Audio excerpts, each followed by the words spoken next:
खरं तर एक मंदिर होतं, देशोविदेशाचे भक्त तिथं यायचे आणि गर्दी, अफाट गर्दी, सातत्यानं गर्दी आणि देशोदेशीचे भक्त येत असल्यामुळं त्या मंदिराच्या ट्रस्टीने निर्णय घेतला की या मंदिरात काम करणाऱ्या प्रत्येकाला इंग्रजी आलंच पाहिजे. कंपल्सरी करून टाकलं, इंग्रजी आलंच पाहिजे. आता त्याच मंदिरात एक घंटा वाजवणारा होता.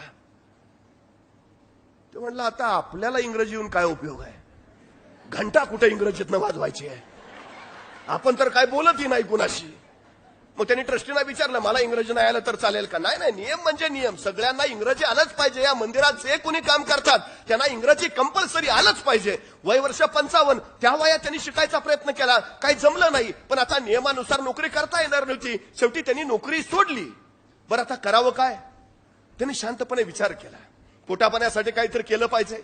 त्यांनी लक्षात घेतलं मंदिरात गर्दी अफाट आहे, तास 2 तास इथे लोक घालवतात, पण थोडासा कुणाला चहा प्यावा असं म्हटलं तर इथं चहाचं दुकान नाही. त्यांनी काय केलं, त्या मंदिराच्या बाहेरच एक चहाचं टपरं टाकलं.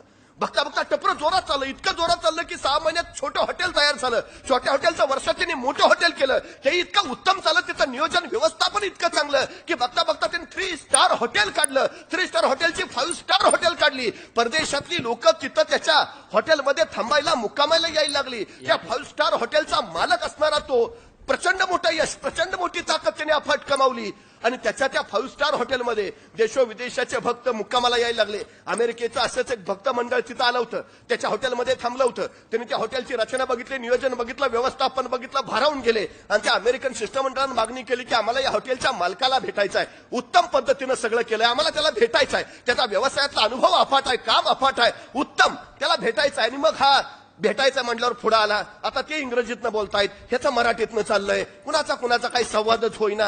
आणि मग नंतर तिसऱ्या एकाने विचारलं, काय राव तुम्ही एवढ्या 5 स्टार हॉटेलचे मालक आणि तुम्हाला इंग्रजी येत नाही, तुम्ही अजून इंग्रजी शिकला नाही? तसा तो म्हणला, हे बघ, इंग्रजी शिकलो असतो तर अजून मंदिरात घंटाच वाजवत बसलो असतो.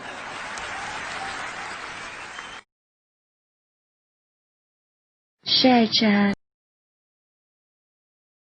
Share chat. Share chat.